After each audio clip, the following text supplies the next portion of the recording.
Here's how I start a meeting in Adobe Connect. First of all, I have to log into my Adobe Connect account. Once I'm there, I get to like this dashboard, and along the left, these are all meetings that I have or my colleagues have hosted before.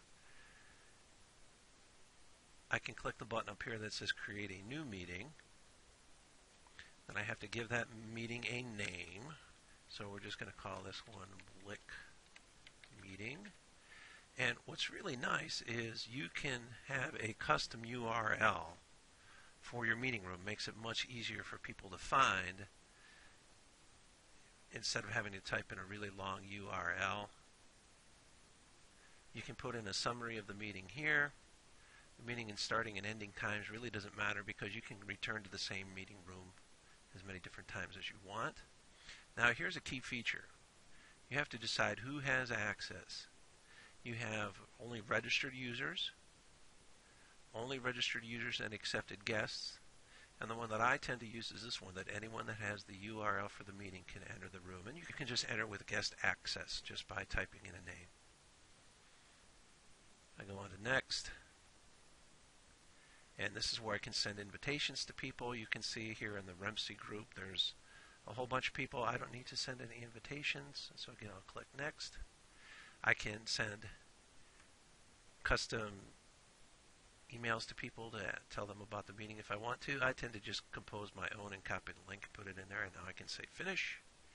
And now here is my URL, and you'll notice they have a random series of letters and numbers, and what I need to do is to just copy that, put it in my email, tell the people the date and the time of the meeting, and they can enter with guest access. So now I'm going to say enter the meeting room. I can get rid of these announcements over here.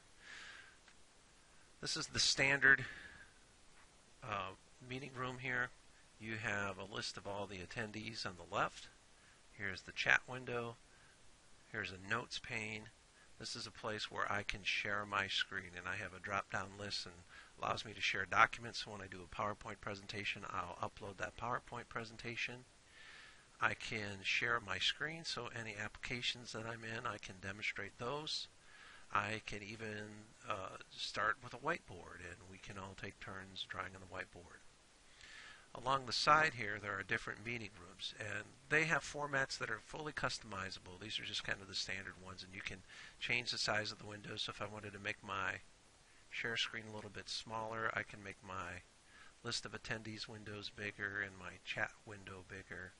You can just kind of play around with the dimensions of these various little pods is what they call them. And then I have also a couple other meeting rooms that are preset. I have a discussion room. You notice the layout has changed just a little bit. I now have a pod for my webcam. I also have a a pod for the poll. And then finally I have a collaboration room.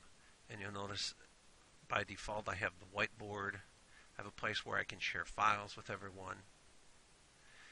So under the pods menu, this is where you can see all of the different pods that are available to you. The share pod, the notes pod, the attendees, camera and voice, chat room, sharing files, sharing web links is another one that you haven't seen yet.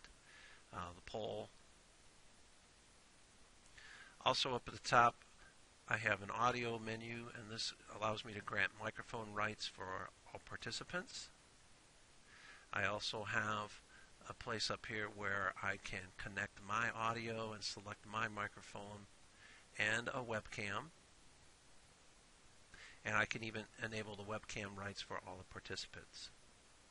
So that is a very brief overview of how this Adobe Connect works. I'm not sure what the subscription cost is. I know it works very well. We've used it for virtual field trips now, and of course a variety of meetings. We're even experimenting with having like our principal meetings held virtually rather than having principals have to get out of the building to drive all the way up here to Monroe for a meeting to drive all the way back. Many times they need to be in their buildings.